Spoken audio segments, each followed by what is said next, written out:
प्यारे बच्चों, आज के भाषण का विषय है गणतंत्र दिवस। भारत 2025 में अपना 75वां गणतंत्र दिवस मनाने जा रहा है और आप सभी को 75वें गणतंत्र दिवस की हार्दिक बधाई। यहाँ उपस्थित माननीय प्रधानाध्यापक, आदरणीय अध्यापक गणों और मेरे प्यारे साथियों को गणतंत्र दिवस की शुभकामनाएं एवं बधाई। मैं आप सभी का अभिनंदन करती हूँ जो आप आज देश के इस अवसर पर यहाँ पधारे और इस पर्व की शोभा बढ़ाई। हम सब आज यहाँ अपना 75वां गणतंत्र दिवस मना रहे हैं। आज के शुभ समारोह की शुरुआत करने से पहले स्वतंत्रता के उन सभी क्रांतिकारियों और महान नेताओं को श्रद्धांजलि देती हूँ जिन्होंने अपना संपूर्ण जीवन भारत की शान में मिटा दिया है। मुझे इस बात की बहुत खुशी है कि आज के इस राष्ट्रीय दिवस पर देश की शान में कुछ शब्द व्यक्त करने का अवसर मिला है, जिसके लिए मैं आप सभी का आभार व्यक्त करती हूँ। 15 अगस्त 1947 को भारत देश आजाद हुआ था और 26 जनवरी 1950 में देश का संविधान स्थापित किया गया था और भारत एक प्रभुता संपन्न लोकतांत्रिक गणराज्य देश बन चुका था। हमारा संविधान विश्व का सबसे बड़ा और लिखित संविधान है।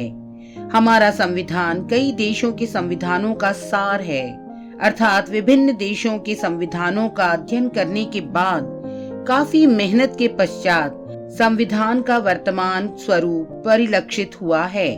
संविधान सभा का गठन और प्रथम बैठक दिसंबर 1946 को हुआ।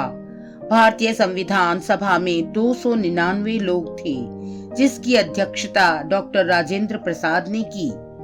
संविधान सभा ने 26 नवंबर 1949 को संविधान पूरा कर लिया था और 26 जनवरी 1950 को पूरे देश में लागू कर दिया गया।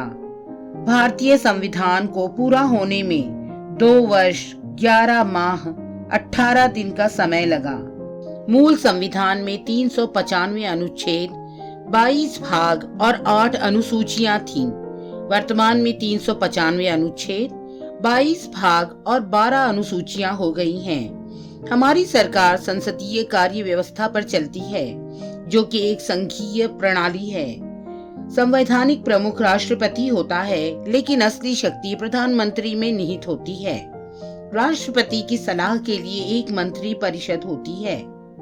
आज के इस शुभ दिन पर मैं एक ही चीज कहना चाहूंगी कि इन 75 सालों में हमारे देश ने अपार तरक्की कर ली है।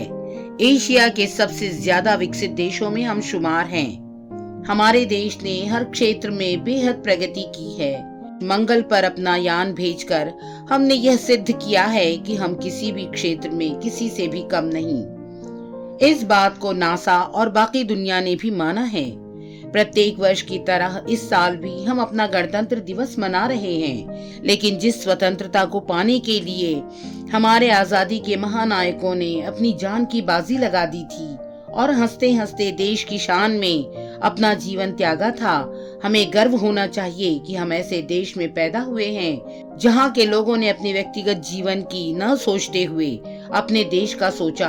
और हम भारतवासी इतने खुदगर्ज हैं कि अपने देश की आजादी की कीमत भूल गए हैं। हम देश की आजादी के लिए ऐसे वीर जवानों की कुर्बानी को भूल गए हैं। जब भी 26 जनवरी या 15 अगस्त आता है, हमें हमारी आजादी, देश के प्रति दी गई आहुतियां याद आ जाती हैं।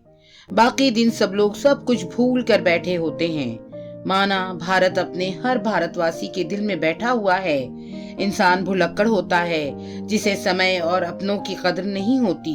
शायद इसीलिए प्रत्येक व्यक्ति के लिए देशभक्ति की भावना मौका परस्त है। इसी के साथ मैं आप सभी से अलविदा लेना चाहती हूँ। आप सभी का धन्यवाद। जय हिंद, जय भारत, भारत माता की जय। चैनल को सब्सक्राइब करें।